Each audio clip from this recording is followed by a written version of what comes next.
வெளியூர் பயணமா ரிசர்வேஷன் கிடைக்கலையா படிக்கட்டு ஏறி இறங்க ரொம்ப சிரமமா இருக்கா டிராப் டாக்ஸி புக் பண்ணுங்க ஒரு வழி கட்டணம் மட்டுமே டிராப் டாக்ஸி எங்கும் எப்போதும்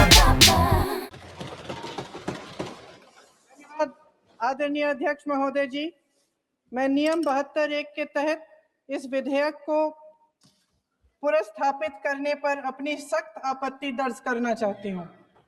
महात्मा गांधी ग्रामीण रोजगार गारंटी कानून पिछले 20 सालों से ग्रामीण भारत को रोजगार देने में और ग्रामीण अर्थव्यवस्था को मजबूत बनाने में सक्षम रहा है। ये एक इतना क्रांतिकारी कानून है कि जब इसको बनाया गया तो सदन के सभी राजनीतिक दलों ने इससे पूरी सहमति दी। इसके द्वारा 100 दिन का रोजगार इस देश के गरीब से गरीब लोगों को मिलता है, हमारे गरीब से गरीब भाई बहनों को। हम सब जनप्रतिनिधि हैं महोदय, जब हम अपने अपने क्षेत्रों में जाते हैं, आप भी जानते हैं, दूर दूर से हमें दिख जाता है कि मनरेगा का कौन मजदूर है। सबसे गरीब होता है, चेहरे पे झुर्रियां होती है, हाथ मिलाए तो सर हाथ पत्थरों की तरह। हाँ सर, मैं कर रही हूँ, पहुंच रही हूँ, मुझे पहुंचने दीजिए।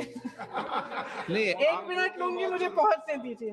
सर, उनके हाथ पत्थरों की तरह कठोर होते हैं क्योंकि इतनी मजदूरी करते हैं।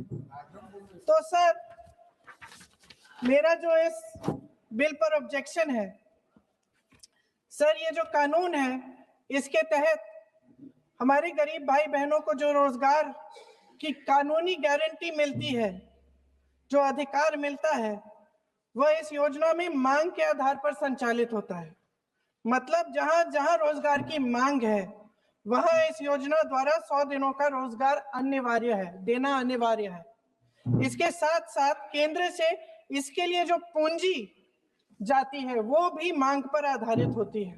यानी कि इस योजना के लिए जितने पैसे जहां भेजने हैं, कितने भेजने हैं, वह जमीनी परिस्थितियों पर आधारित होता है और मांग के आधार पर निर्धारित होता है। सर, इस विधेयक की अनुसूची 1 में उपनियम 4(1) और 4(2) द्वारा केंद्र को इजाजत दी गई है कि वह पहले से ही निर्धारित कर लें कि कितनी पूंजी कहां भेजी जाएगी। इससे संविधान के 73वें संविधान संशोधन को नजरअंदाज किया जा रहा है। सर महोदय, इसके जरिए ग्राम सभाओं को इस योजना की मांग की जमीनी परिस्थितियों के आधार पर तय करने का पूरा अधिकार दिया जाता था। आज वो अधिकार कमजोर किया जा रहा है। सर, आखिर बात है, एक मिनट, जब आप इस पे पूरी डिटेल चर्चा हो तो आप डिटेल बोलना। इस पे आपकी पार्टी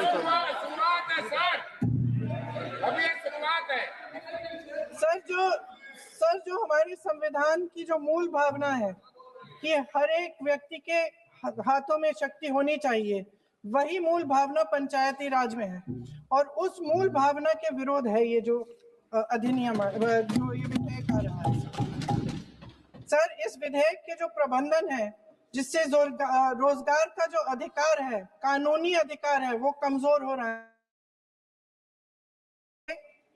विपरीत है। सर ये हमारे इसी सदन ने ये कानून बनाया और इसी सदन ने ये अधिकार जनता को दिया है। ओके। सर, एक और है सर, महात्मा गांधी मनरेगा में 90% अनुदान केंद्र से आता था। इस विधेयक द्वारा ज्यादातर प्रदेशों में अब 60% आएगा, इसको घटाया गया है। ओके। सर, इससे प्रदेशों की अर्थव्यवस्था पर बहुत भार होगी और खास तौर से ये वे प्रदेश जिनकी अर्थव्यवस्था पहले से ही केंद्र की ओर से जीएसटी के बकाये के इंतजार में है। ओके, माननीय सदस्य।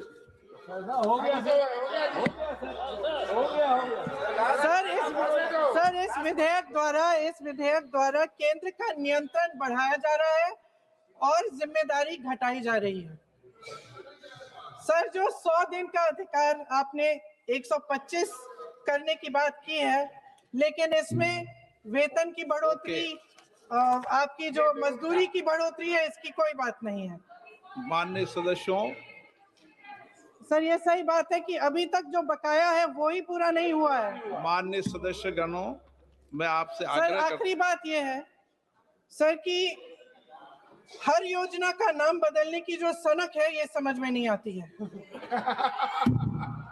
सर जब जब ये किया जाता है तो सरकार केंद्र को पैसे खर्चने पड़ते हैं। माननीय सदस्यों, मैं आपसे आग्रह करता हूं, ये सर आप पोस्टर रख दे नीचे। मैं ये रख दूं? नहीं, आप पीछे वाले माननीय सदस्य, आप 72 में नियम में विरोध कर दें आप। ठीक। सर आखिरी पॉइंट है कि बिना चर्चा के, बिना इस सदन की सलाह लिए इस तरह से जल्दी में विधायक को पास नहीं होना चाहिए। सर ये विधेयक वापस लिया जाना चाहिए।